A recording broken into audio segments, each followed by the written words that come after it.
Hello everybody, so today we're going to talk about the anime series Violet Evergarden. Now this video is not going to cover the movie because I have a lot to say about the movie, and the movie will be its own video. That being said, let's get into this show. So I saw this show a couple months back in terms of, I became aware of it, I only watched it rather recently. And it ticked off a bunch of boxes for me. There wasn't any harem, it had cute anime girls, the premise sounded really interesting, I liked the art style a lot. There were certain other elements that were not present, which we don't have to go into at the moment or I'll get in trouble with YouTube. But overall, it looked pretty good, so I sat down and I watched it. And I guess, spoiler alert, I enjoyed it. It kind of felt like a cross between, and I don't think anyone ever expected there to be a cross between these two things.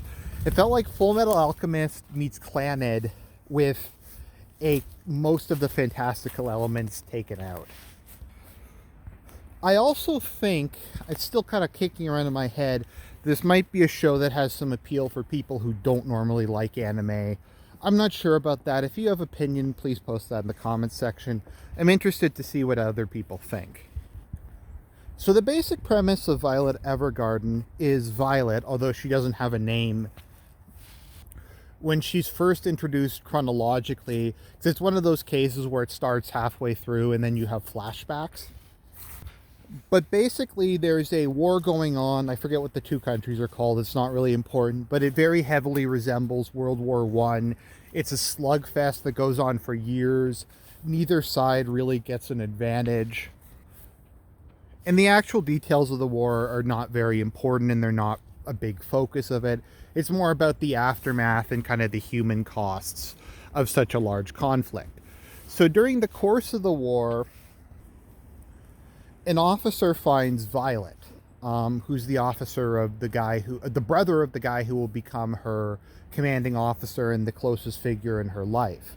So he finds Violet. She can't talk, but she seems to have been conditioned or something to kill. And it's somewhat ambiguous. I feel like she does have superhuman abilities and that there is more to her than we're told. Then again, it's kind of difficult in anime because, like, if you watch something like Vinland Saga, which doesn't have fantastical elements, the people are still able to carry out like martial feats that are physically impossible. But I kind of like the idea that Violet is an experiment or something else that's not just a normal human being. She also seems to have other abilities, like not requiring much food or drink. Now, she claims that's the result of her training. I'm going to have to press X to doubt on that one.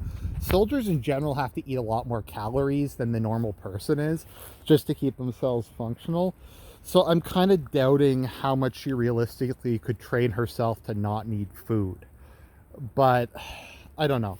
I like the idea that Violet is some sort of super soldier or super being. So she gets captured by, I'll just call him the captain. And she's taken to his brother, who we'll just call the major, but his name is Gilbert Bougainville, I think is how you pronounce his last name. The country they're in is kind of this weird mixture of France and Germany. It comes from what I like to call the country of Europe. And he's introduced to him as being a weapon.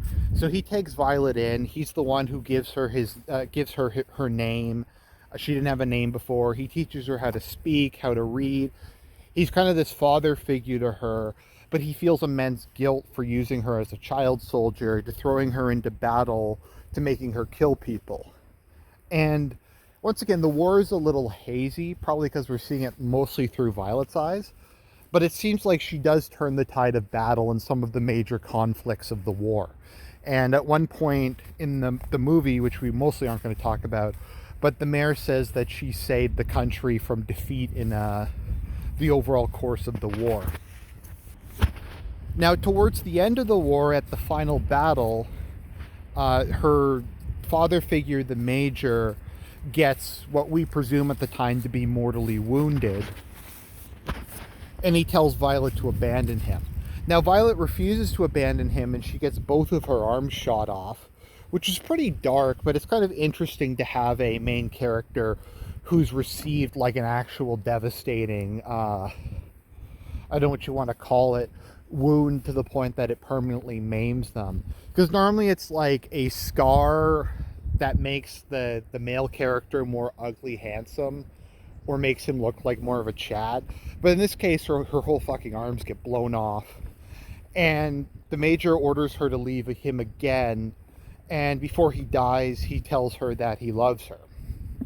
And this kind of leads to the gorilla, or should I say the spider monkey in the room, which is Violet's age. Now, we don't know her exact age because she was an orphan or science experiment or something, so we don't really know. But at the time, I think she was 12 or 13. During the course of the series, she's said to be around 14. The thing is, she doesn't look 14. She looks like she's in her late teens or early 20s. And this is something they do a lot in Japanese stuff, is they have a character, like particularly a female character, who clearly looks way older than their actual age. I don't know if it's like some weird fetish thing, or women in Japan just mature really fast, or like what it is, but it does make it really awkward. Especially since the relationship with the Major is kind of this weird mixture of romantic and father-daughter. If she was like a couple years older, like she was 16 or something, that would make the situation a lot better. But as it is kind of weird, and I get why people say it's kind of weird, and it's kind of awkward. And I get that this is a long time ago. This is like during the 19s or the 1920s or whatever, and chilled people came of age, were considered adults younger. But having Violet go all across the country when she's 14 is just kind of a little odd to me. And I don't know how they could have really dealt with this, because they really wanted the whole child soldier thing to be a core part of her character. But that kind of conflicts with everyone thinking she's like the most beautiful person ever, and it just kind of makes it creepy. So you can take from that what you will. Maybe you can say she's older, or she's a science experiment or something, but it is a little weird.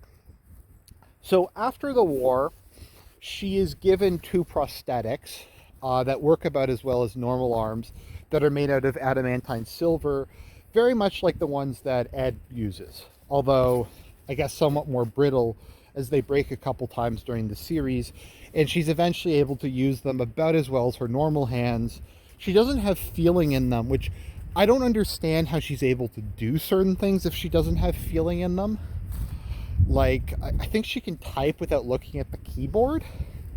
I just don't know how you can really get muscle memory. Maybe someone who has a artificial arm or something could, if someone listens to me who has that, they could type in the comments. But I really don't understand how that works. But like I said, that's the only real fantastical element we have in this show, besides her possibly being some super soldier. So she survives the war, and the Major's commanding officer, we'll just call him the president, has set up a postal company.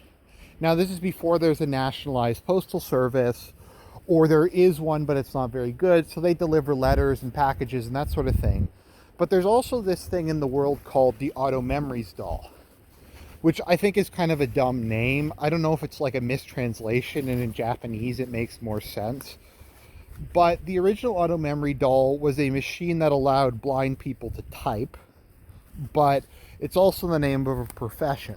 So apparently a lot of people are still not literate, so they'll hire a doll to write letters for them. But the profession really doesn't have a lot to do with just writing verbatim like a secretary or transcriber or something.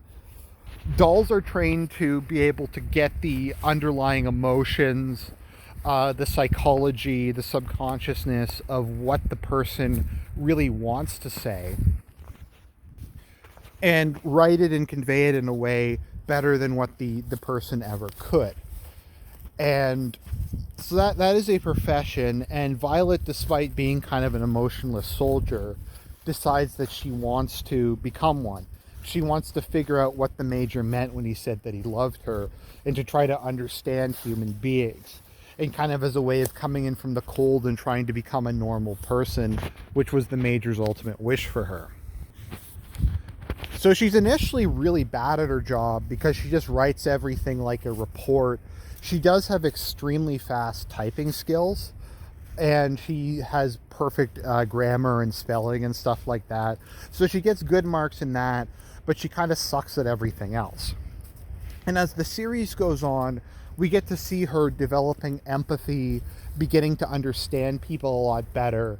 And we do kind of see her thaw out a bit and become a more well-rounded person. Now, part of this leads to a lot of grief because she begins to feel guilt for all the people that she killed during war, and really begins to see what she lacks in terms of family and stuff compared to normal people. So the show mostly focuses on her gradual evolution as a person, her relationship with the other people at the postal office, the president, big boob, low cut top lady, the other dolls, just some of the other people, and her trying to kind of come to terms once again with it. And the show is very much an anthology show where she is helping a different person each time. So there's one where she's helping a playwright finish a play. The episode I think that is the most probably famous, as it was used as the basis of the movie, was a mother with a terminal disease hires her to write letters to her daughter for her birthday for the next 50 years, just giving her some advice about that part of her life. And so she does wind up helping a lot of people heal themselves from the war, as well as helping herself heal from the war. And overall, it is a rather good show. Now, I liked it, which is kind of unusual because I generally don't like anthologies. I don't like stuff where things happen that don't relate to other things and there's not an exact plot. There kind of is in the form of Violet's character arc, which I think really holds the show together. And she really is the heart of it, and you do see things very much from her perspective. And we kind of have some cool episodes where she goes back and confronts things. Like there's an interesting one where the two warring countries, their prince and princess are going to marry, so she winds up kind of playing matchmaker and writing love letters back and forth between the two of them and getting them to fall in love. So once again, that's kind of her trying to understand love, but also her trying to clean up part of the mess that she feels she created. So overall, I'm going to say it was a good series. I think 13 episodes is probably a good length. The 14th episode is an OVA, and I didn't think it was very good, but if you wanted another episode, then that's all right. I think it takes place between like episode 3 and 4 or something. I generally don't like OVAs, but this one was like passable. It was like 5 or 6 out of 10 or something like that. But I feel like the series probably could have started to drag if it went on longer. And it was pretty much just the right length. And I thought the ending was pretty good to just the normal show. Violet's come through as being a full human being again. She's able to let go of the major, and she's able to become kind of an independent being. She's not a doll anymore. She's not just a child soldier anymore. And she's capable to live her life and to move on. So overall, a really good show. We're going to talk about the movie in the next video, and I have a lot to say about the movie, but yeah, the show definitely gets a seal of quality. I give it probably a 7.5 out of 10. Keep in mind, to me, a 5 is like mediocre. A 5 isn't like bad. A 5 is like, it's okay type thing.